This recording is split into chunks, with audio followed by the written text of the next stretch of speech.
Hello, everyone, and welcome to today's ACCTING webinar, More Inclusive Sustainability Policies. This is part of the three-part webinar series on addressing knowledge gaps for a more inclusive Green Deal. My name is Vasia Matesi, and I'm pleased to moderate today's session on behalf of the ACCTING project team. A few things about ACCTING. ACCTING is an Horizon 2020 project that investigates how climate action intersects with social inequalities with the goal of promoting more inclusive, effective, and just sustainability transition. As we said earlier, today's session is part of a series of final thematic webinars, sharing key research insights developed over the past 3 years. This particular webinar focuses on inclusive and sustainable mobility, and will explore how future research can better support policies that leave no one behind. We'll hear about institutional, cultural, and political actors and factors that influence whether inclusive and intersectional approaches are taken up by local authorities when designing mobility policies. A very warm thank you all for joining us today, whether you're a policymaker, a researcher, a civil society actor, or advocate for environmental justice. We look forward to your questions and reflections in this discussion. Before we officially begin, just a quick housekeeping note. Today's session is being recorded and the video will be published on the ACCTING YouTube channel. Only the speaker interventions will appear in the final edit. If you'd like to ask a question at any point, please use the chat box in Zoom. So let's get started. To open the session, we'll hear from two members of the ACCTING research team who contributed to the research agenda on inclusive and sustainable mobility, starting with Dr. Dag Balkmar, Associate Professor at Örebro University in Sweden, whose work focuses on transport poverty, mobility justice, and sustainable mobility from an intersectional perspective. And also Francesca Pugliese, researcher at Knowledge and Innovation in Rome, with a strong background in EU projects exploring social inequalities through a gender plus lens. Dag and Francesca, the floor is yours. So I will start by stop sharing my screen and allowing Dag to share his.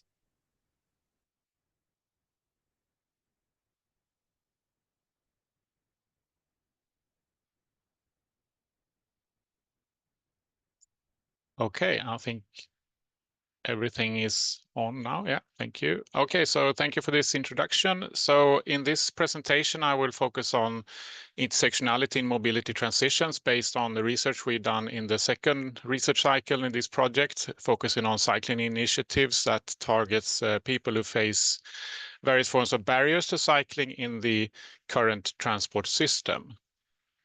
So first, some background. So cycling is very much on the political agenda in many countries and cities, including various forms of cycling policy and planning, and even the EU Declaration on Cycling. However, to promote cycling, one needs to unpack what we can call the cycling paradox. So in theory, cycling is very much of a low-cost transport mode, but in practice, there are several barriers to cycling to consider. So research indicates that simply increasing cycling infrastructure is not enough to create an inclusive cycling culture, and this is due to existing cultural norms and identities surrounding cycling. Policies and transport planning tends to benefit the able-bodied, younger, and often middle-aged male cyclists, while women, children, the elderly, and disabled people face various forms of exclusions. This is according to previous research. So there is really a need to unpack these dynamics to better support policymakers to identify and also overcome barriers to more inclusive planning and cities. So there's also an untapped potential here, as policy tend to benefit those who already cycles, and less attention is actually paid to potential cyclists and their experiences, their constraints and barriers. So in this project, in the ACCTING project, we focused on cycling initiatives that targets vulnerable and marginalized groups or disadvantaged neighborhoods. And the initiatives support diverse users' capacity to cycle. So the task was to understand what works, under what conditions, and for whom. And in total, we studied 12 initiatives with quite different focuses, such as bike schools that targeted seniors, disabled people, women with immigrant background, bike to school initiatives that supported children cycling to school, bike kitchens, that is communal bike repair shops, and also various forms of bike social events, even bike security initiatives, and so on. And these are located in Sweden, Belgium, Portugal, Italy, Greece, and Romania. And in total, we collected around 86 interviews. So we asked the participants and also facilitators about the transport situations they were in, and also about the extent to which participating in the initiative supported their uptake, or the cycling uptake, or not. And we looked at certain barriers, for example, access to bikes, and also competence in cycling, and embrace in that is sort of to what extent a person can make use of access in bikes and the competence in cycling to actually become a cyclist in the end. So I will share some results from what we did, focusing on bike schools and bike to school initiatives and bike kitchens. And so we looked at grassroots initiatives for cycling inclusion, and the bike schools that we focus on, they really supported change by providing very sort of hands-on sort of providing the suitable bikes, the instructions how to use them, and also very much of a safe space to practice cycling. One of the several of the initiatives that focused on women with immigrant background also provided gender segregated spaces, which was very much of an importance, as one of the instructors said, because men take up more space and women give that space very instinctively, she said. So this sort of only women space was really important for supporting their cycling. And other initiatives supported seniors and disabled people to learn how to use trike bikes to increase their mobility capacity. And we could see very different outcomes for these groups, where the women with immigrant backgrounds really took off, like they learned to cycle very quickly and also became cyclists to quite large extent, while the seniors and the disabled people really struggled to cycle in their everyday life, because they were basically scared of using bikes in everyday traffic. And we also looked at bike to school initiatives that sort of facilitate change by involving parents as supporting groups of kids to cycle to school. And this the issue of parents was really both a sort of a hindering and enabling factor in these initiatives, where there was certain groups of parents that could have the time to facilitate these bike to school initiatives. Very much of a middle class group that took part, and also they're supporting their children and middle class kids to take part, while other groups of children from immigrant backgrounds and so on was less represented in these initiatives. So that is also an issue to sort of highlight in as part of the outcomes. So which backgrounds are represented in these initiatives, and who can take part and who cannot.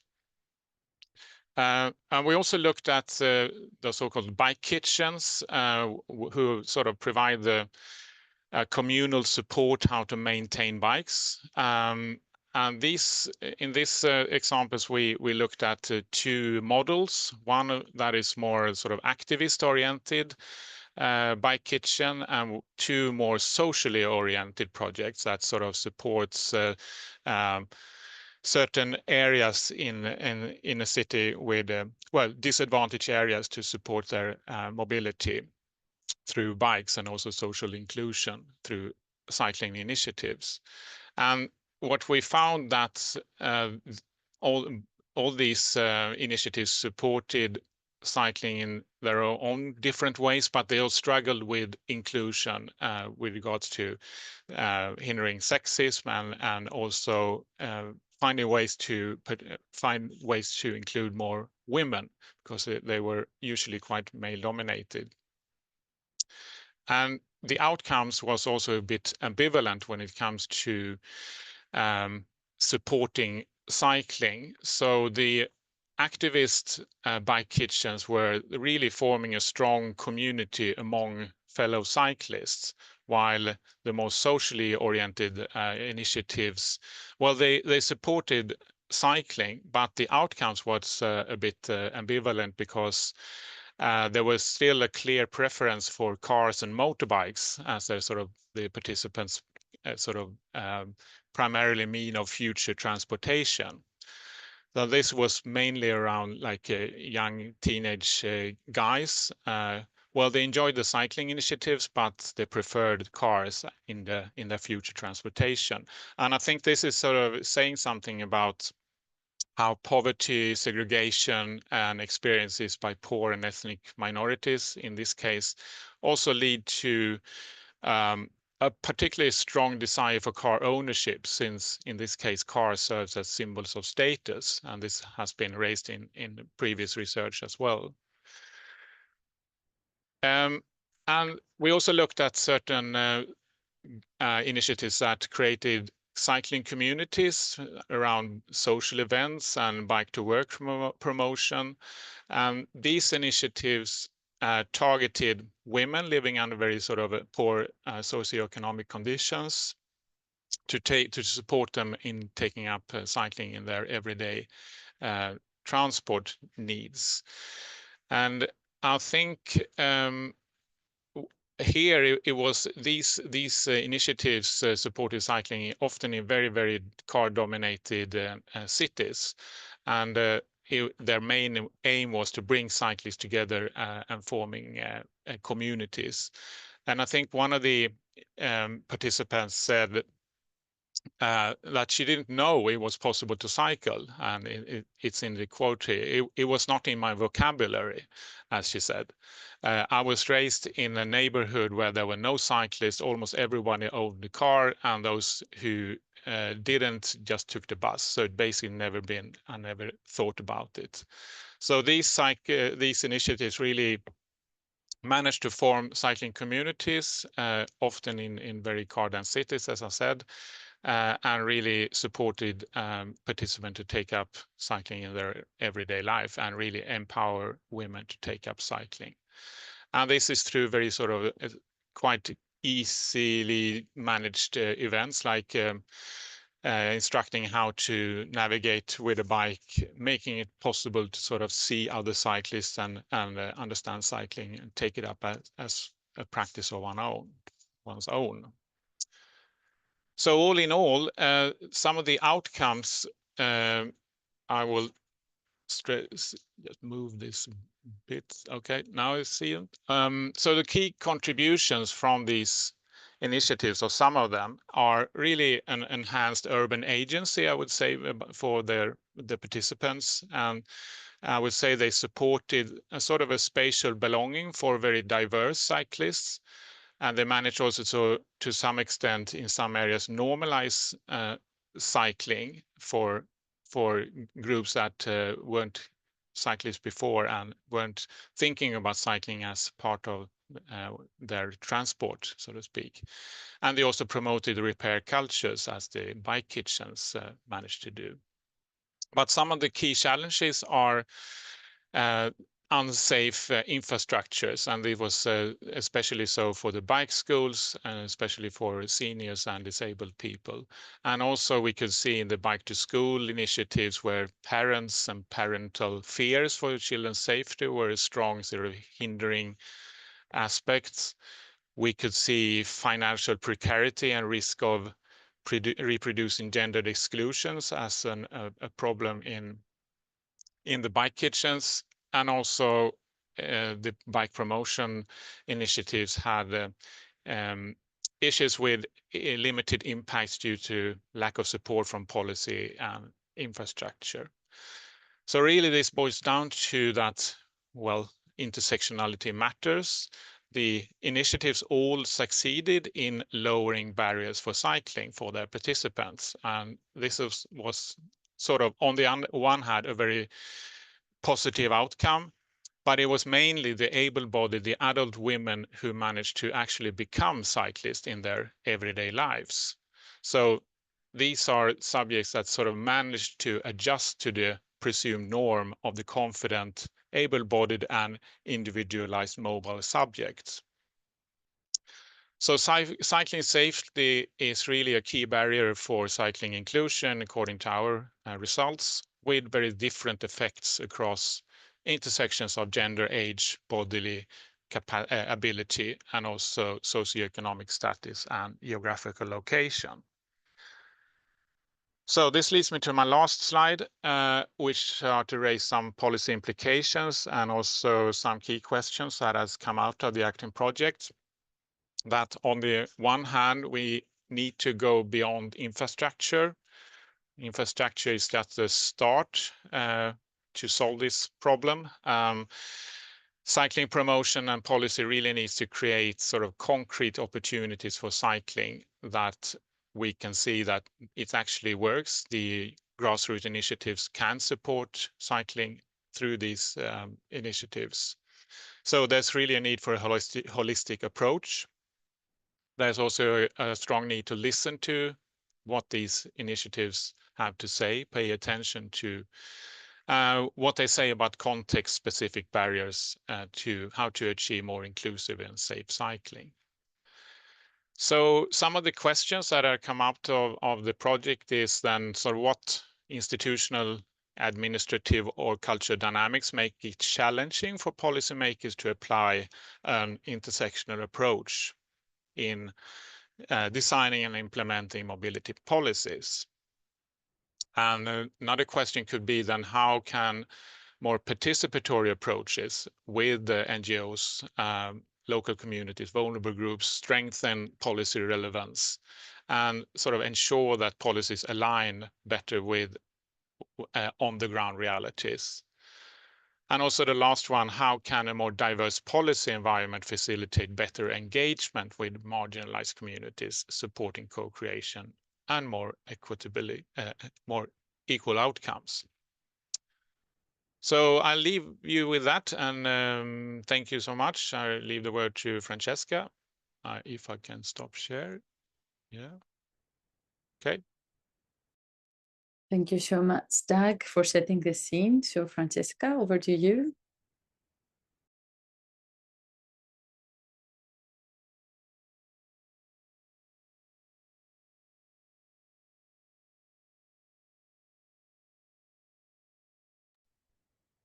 Sorry, I'm coming. Can you see my presentation?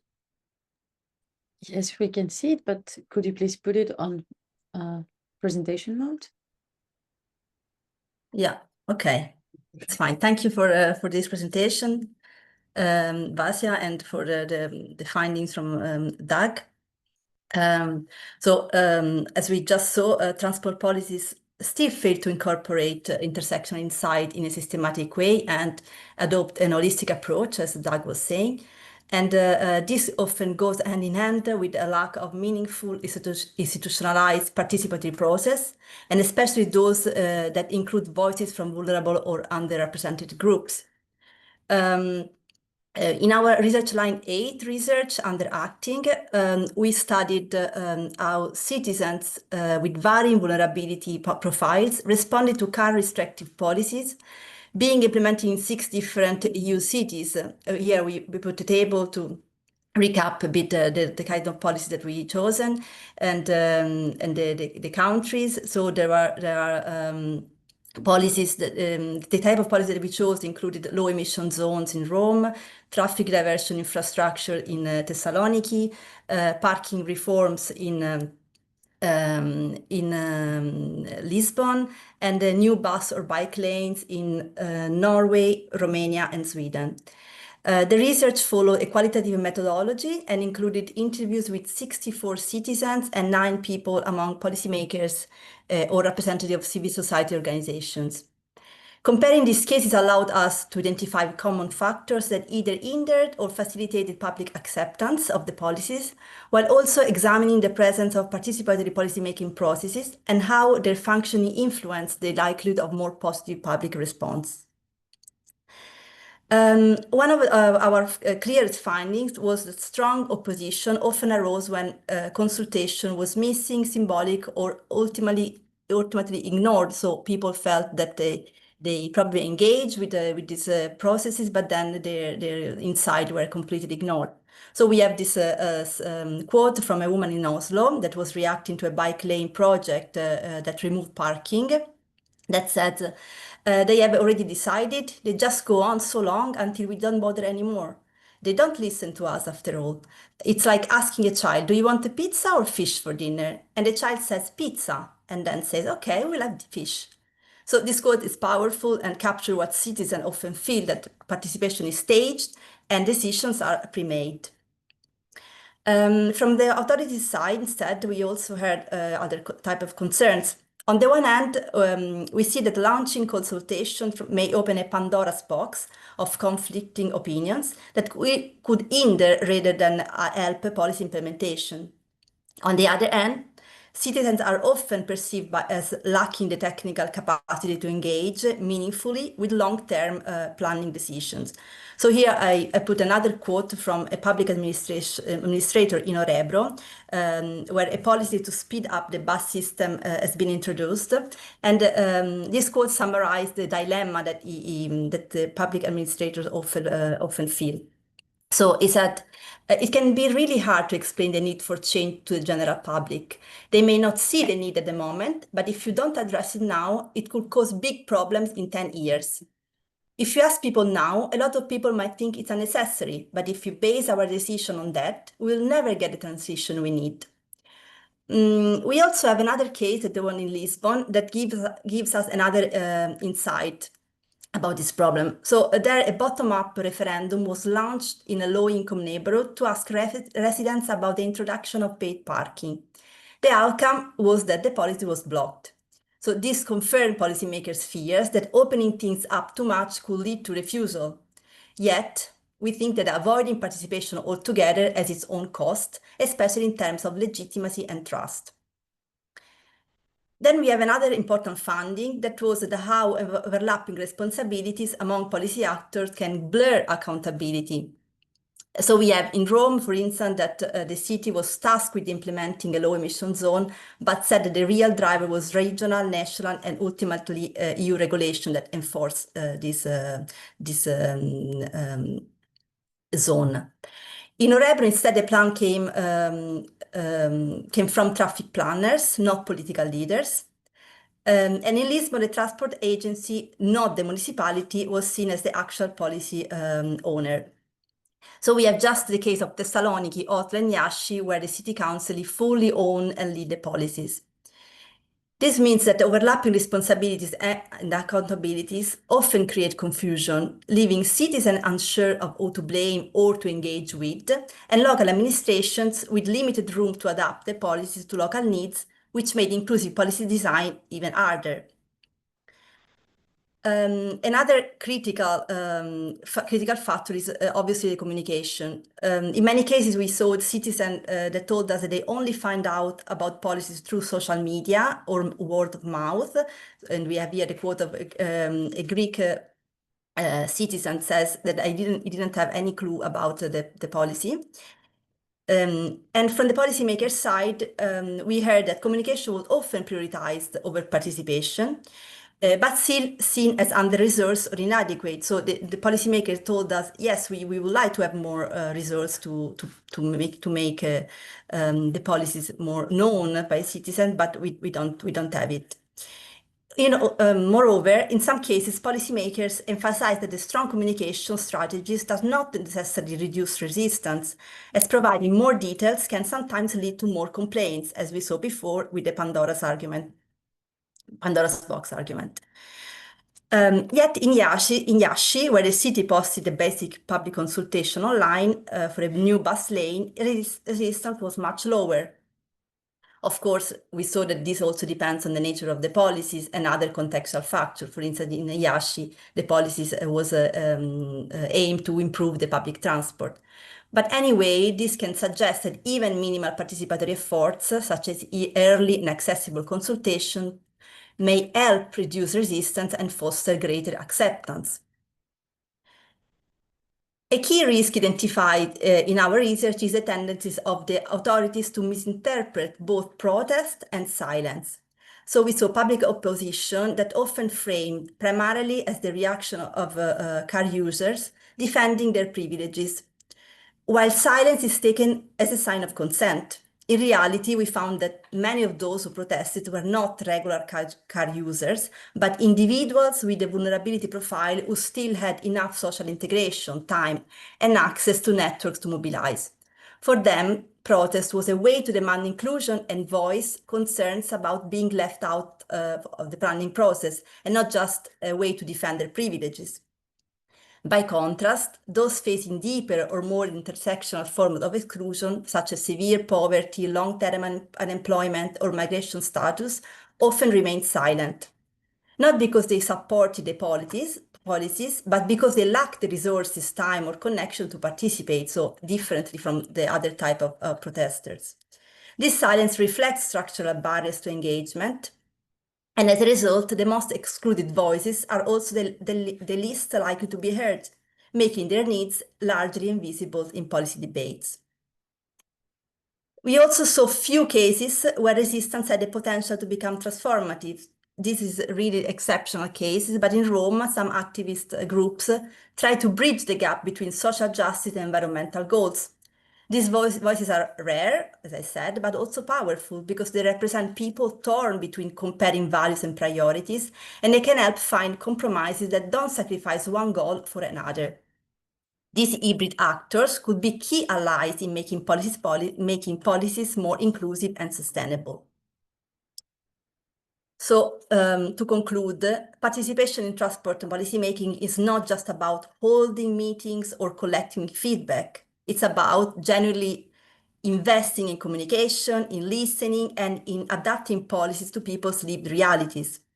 The research line 8 provided valuable insight into the challenges of this process, from the lack of meaningful participation to unclear communication strategies to blurred responsibilities and strong public resistance, particularly from vulnerable groups. But this exploration was not systematic, and to move forward, we need deeper and broader comparative research to understand under what conditions co-design becomes a viable and effective tool. That means asking this key question that I listed here, that are what institutional, political, and cultural conditions enable or prevent participatory policymaking in different cities and regions?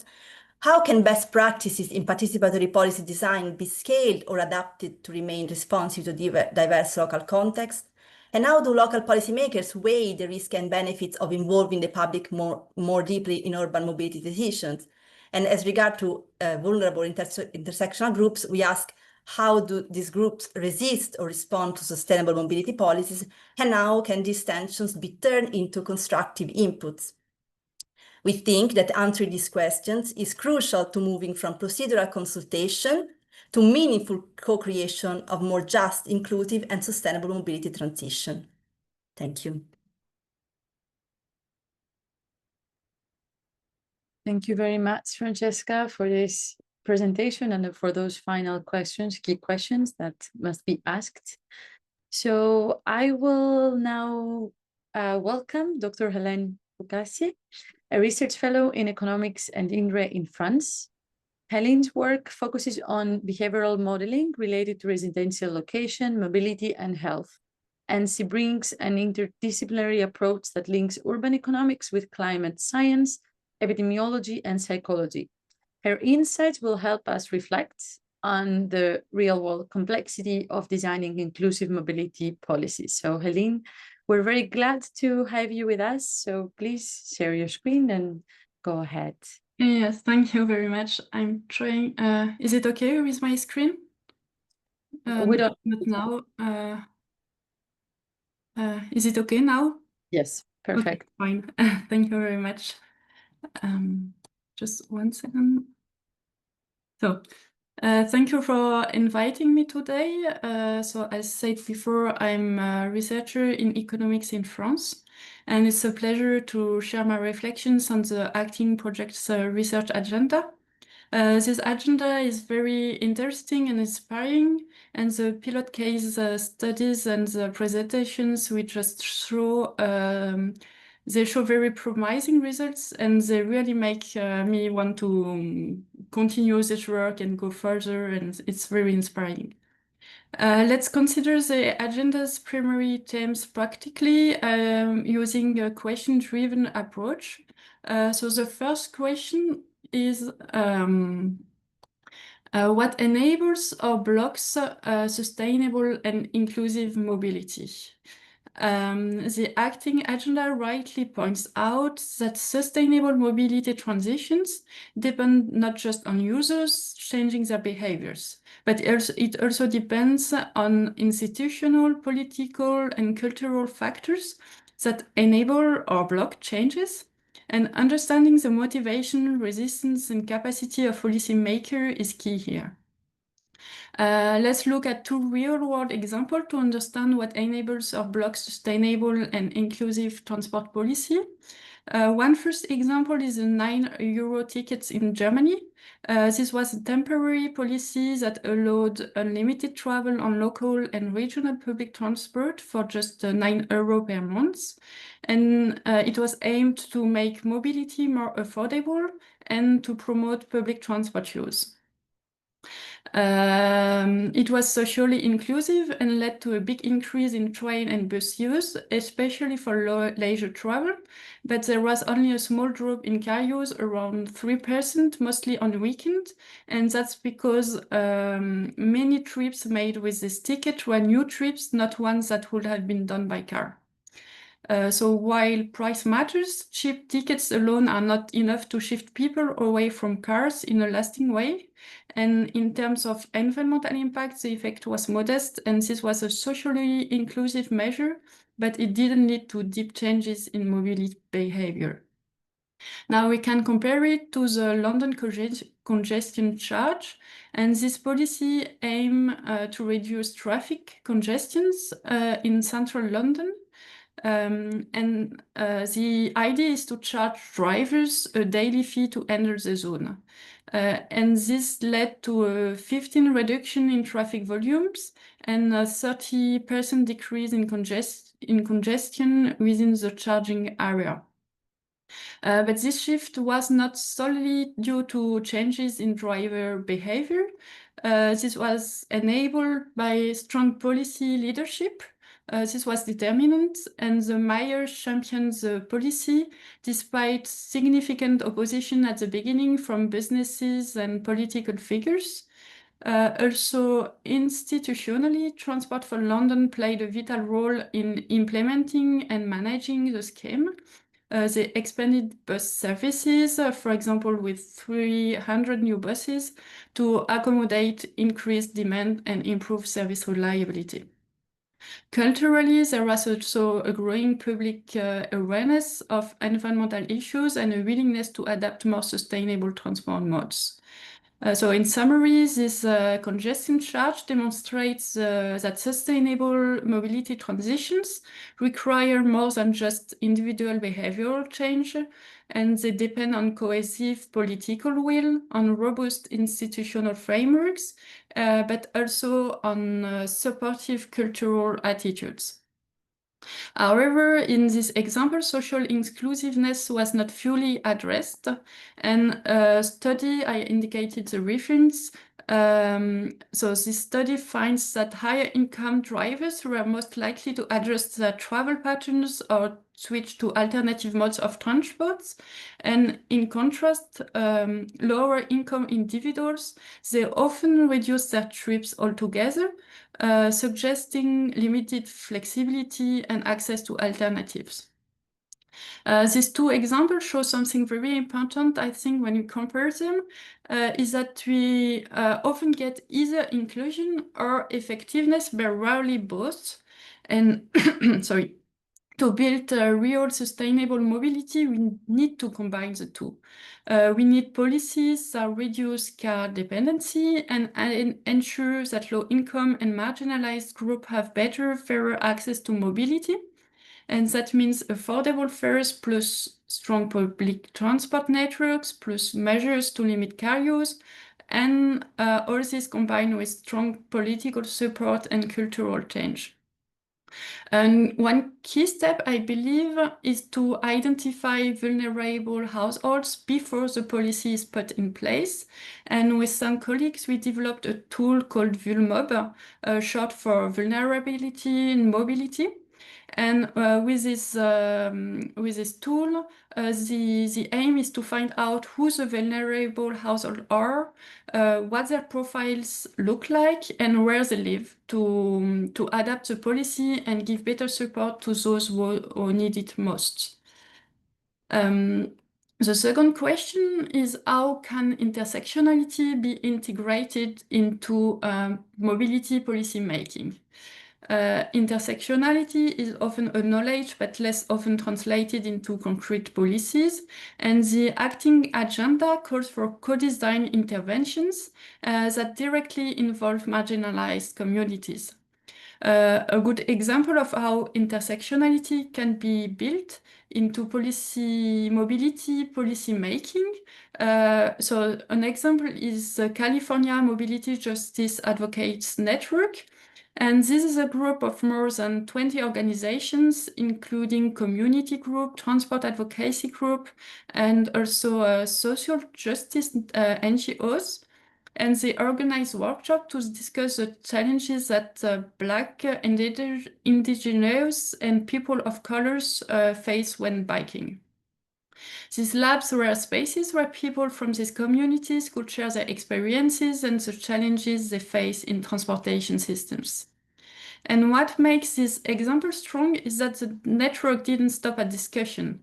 They created clear principles for what they call mobility justice, and these principles recognize that past and present injustice shape access to transport, and they also insist that policies must be co-designed with the people most affected.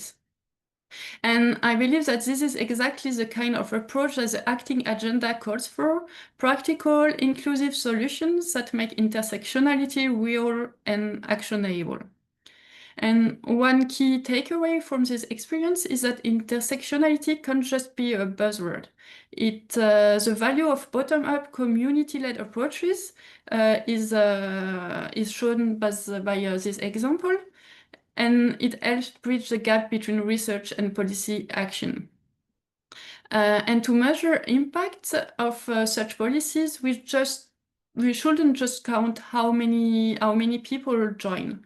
For example, we should also look at long-term changes, like on perceptions. Like, for example, do people feel safer? Do they move around more easily? Do they feel more included in their community? And this kind of approach helps turn intersectional knowledge into real practical policy. The third question raised by the acting agenda is, what participatory methods can make mobility policies more inclusive and widely accepted? So these participatory approaches are essential, but they are often limited in scope or not truly inclusive. And the acting agenda recommends expanding participatory practices through large and comparative studies, so large-scale studies, and standardized methods.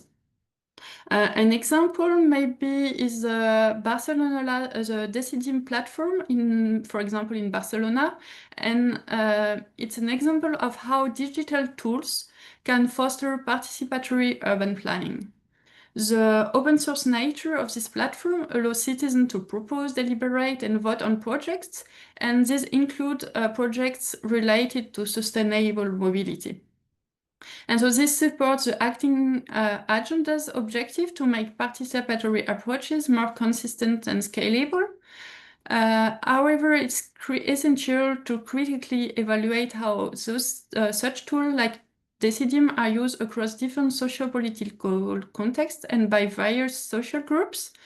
And future projects could include large-scale and cross-national studies that have adopted Decidim.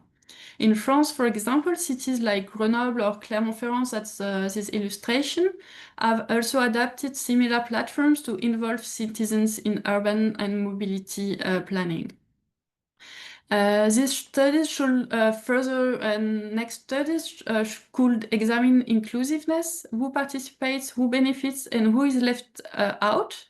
And maybe a key approach is to explore hybrid participatory models, which combine digital platforms with also community-based assemblies or workshops, particularly targeting people with low digital literacy.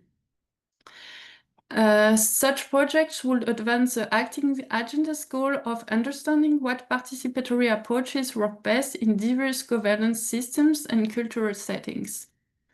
The first question is how can health and environmental benefits of sustainable mobility be equitably distributed?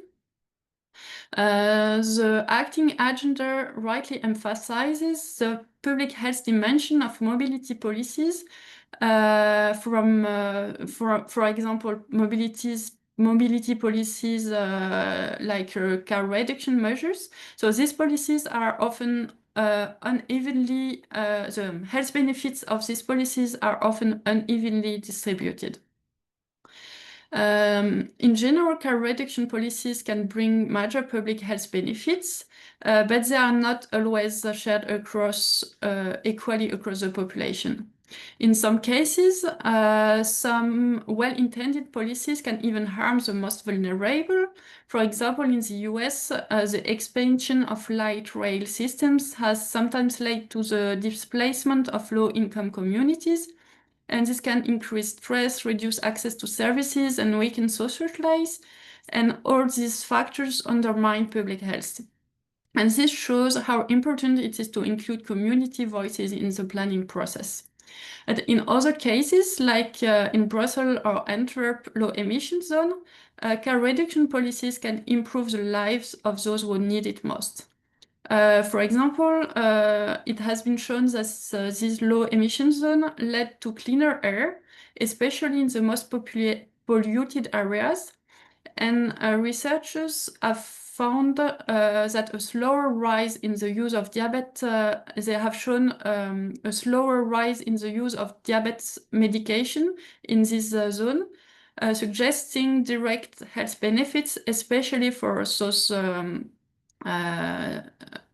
vulnerable groups. And the effects extended up to 5 kilometers beyond the zone, the low emission zone, showing how targeted action can have quite broad impact. There is another example in Paris that focuses on another vulnerable group, children, and the city has invested in child-friendly cycling infrastructures, and these so-called school streets are so streets where cars are banned at drop of times, and they have made local areas safer, quieter, and healthier. And these changes directly benefit children and families, groups especially sensitive to pollution and traffic danger. In a city like Grenoble, we have seen that the poorest residents, in the sense of income, are often the most exposed to air pollution. And so when car use is reduced in dense polluted areas, these same groups benefit the most from cleaner air.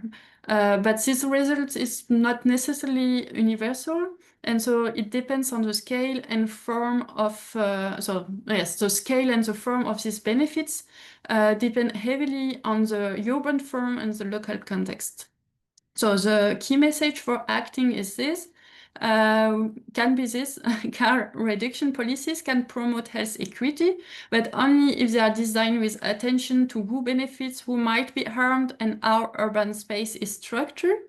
Inclusive planning, data-driven monitoring, and attention to vulnerable population are so essential to ensure fair outcomes. As a conclusion, I would say that reflecting on these examples discussed, it's clear that the acting research agenda is not only timely, but it's also actionable. Each question posed open doors for collaborative projects, policy innovation, and participatory processes, and they can address both structural barriers, but also everyday barriers to sustainable and inclusive mobility. However, it's clear that more work is needed. For example, to test and evaluate approaches across diverse European contexts. It's also needed to foster cross-sector collaboration between different disciplines, urban planners, public health, social scientists, and so on. Another key point is to promote robust data collection and monitoring tools such as health and mobility observatories.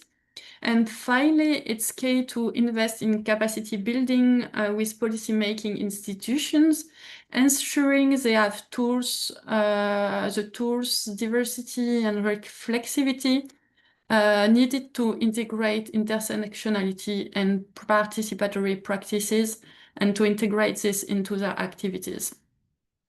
And I think that's exactly what Acting's pilot projects aim to do. I've gone through them and they're really inspiring. They show how these ideas can work in practice.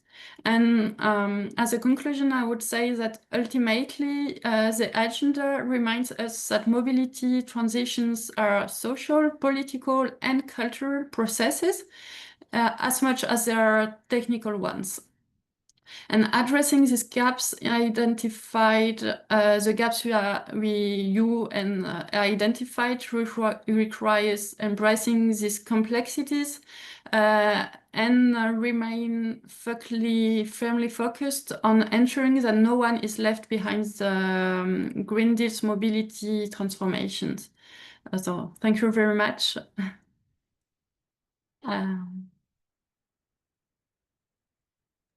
Thank you very much, Celine. Thank you. So now I will open the floor for any questions and answers or any reactions to the presentations. I don't see any questions in the chat, so I will give you a few moments.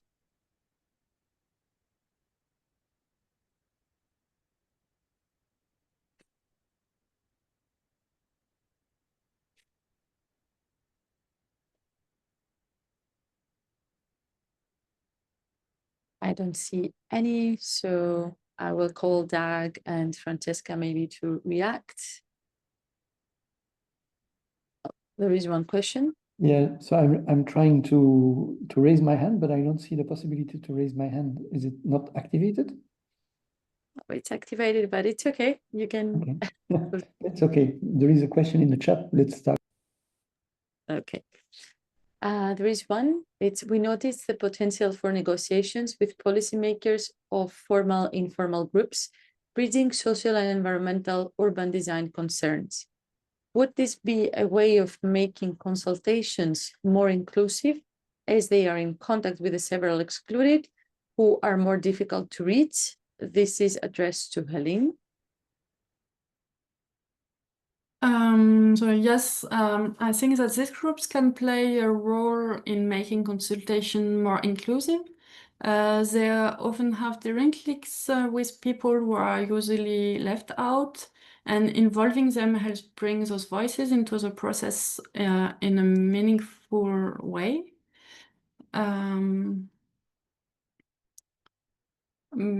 Yes, I don't know if maybe someone else have a more detailed answer or.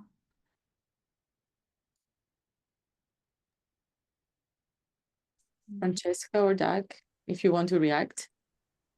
Yeah, actually, I was thinking about the presentation of Hélène, and I was interested about the case of the platform Decidim, that she was saying that from what I understood, and maybe you can develop more about it, that there are also courses about lowering the digital skill, digital literacy, so that people with no voice, let's say, can participate in also this platform.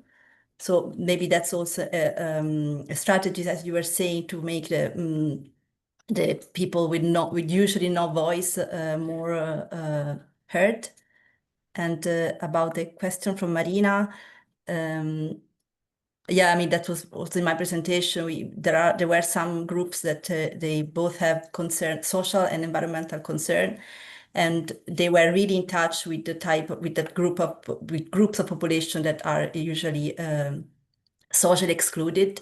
And we thought that they would be key allies with the policymaker to discuss and make policies more inclusive. So yeah, that I guess Marina was also asking to you, Hélène, if you think it's that they can be actually key allies.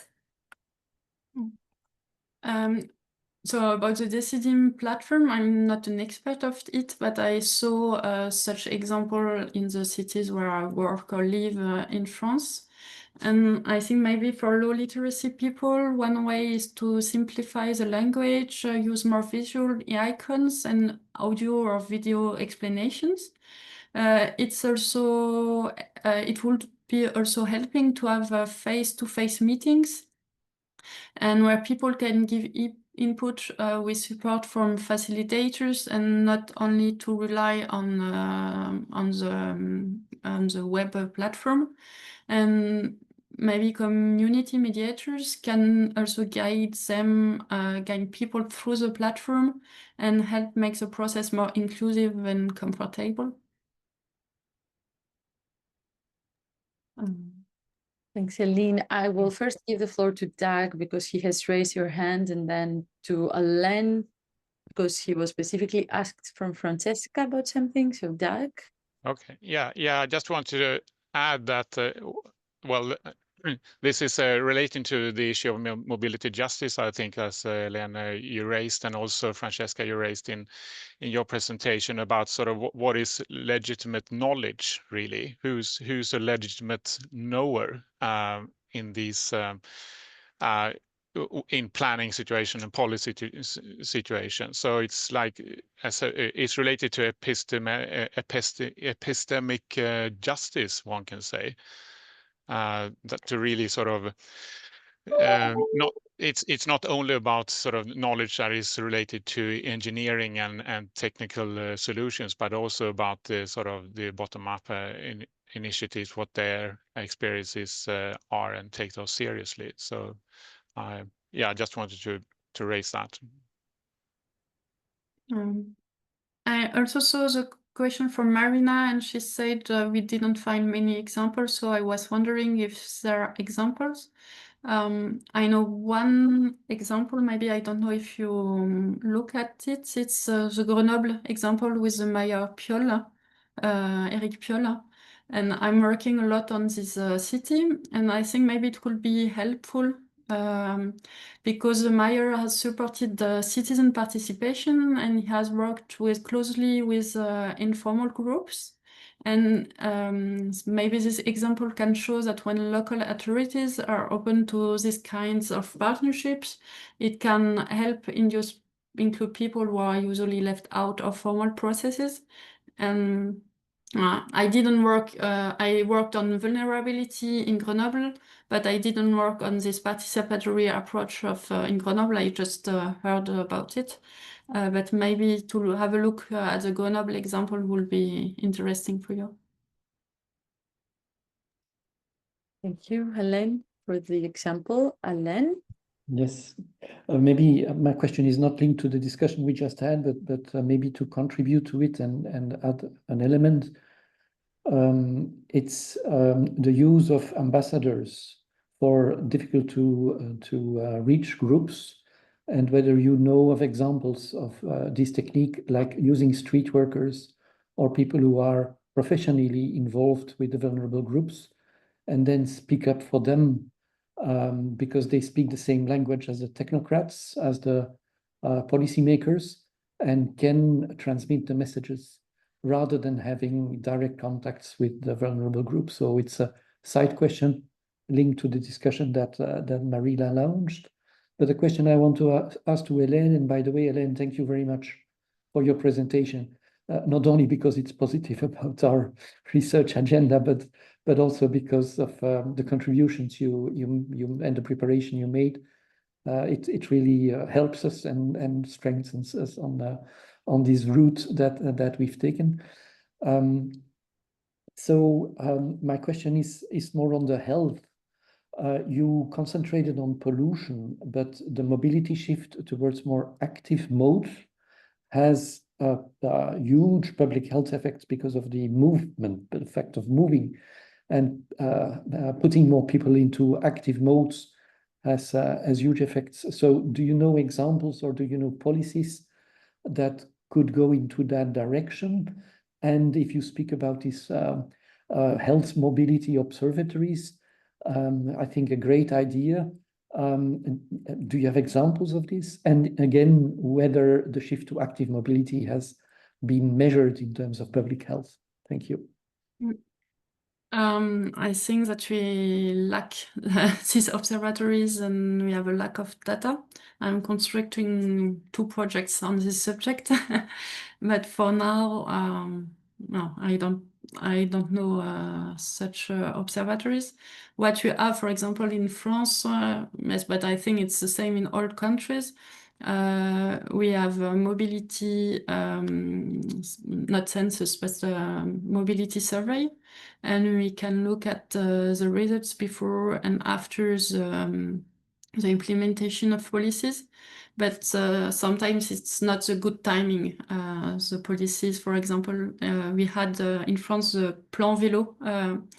It was a huge policy with a lot of financial mean to have a cycle pass, a more well-designed cycle pass. And it had an effect. I think it had an effect on modal share for cycling and even for walking.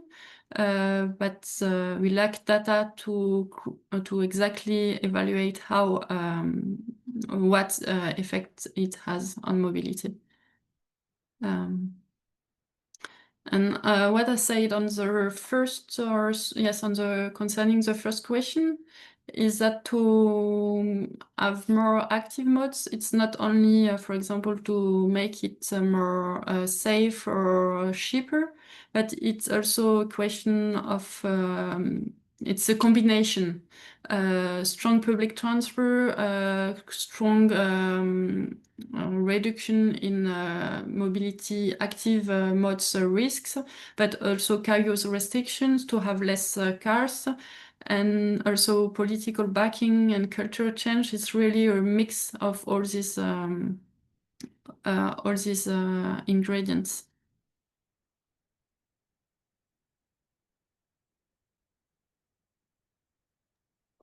There is another question, Aline, in the chat, saying that taking into account a diachronic perspective, can we note an evolution along the time on the involvement of citizens and their reaction? I can give the example of Groningen, Netherlands. When some decades ago, most of the center of the city was close to cars, reactions were very hard strong opposition against the municipality and no availability of the municipality to hear citizens who protested. Slowly, the situation evolved into a collaboration in which many of those who protested became proponents of the solutions that were being considered. Now, after 40 years, almost all are happy to have a bike city. Okay.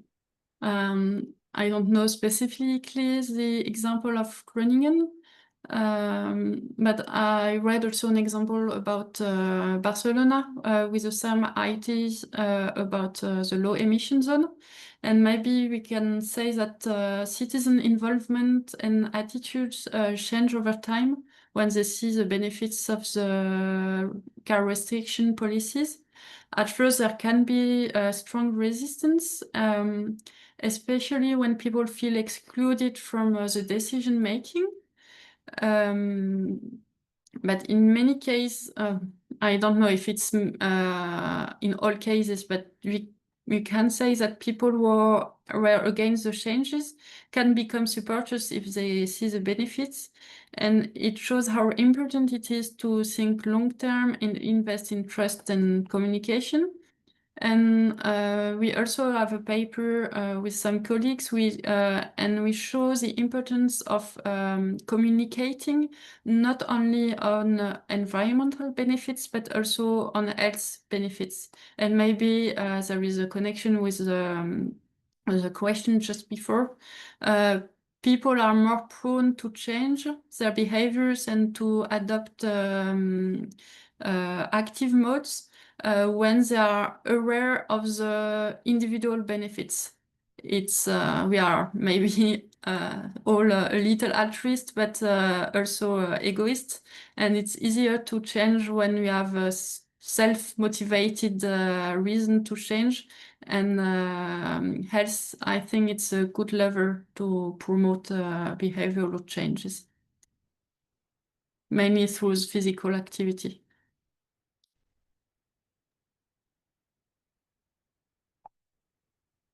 Thank you, Aline. Any other questions?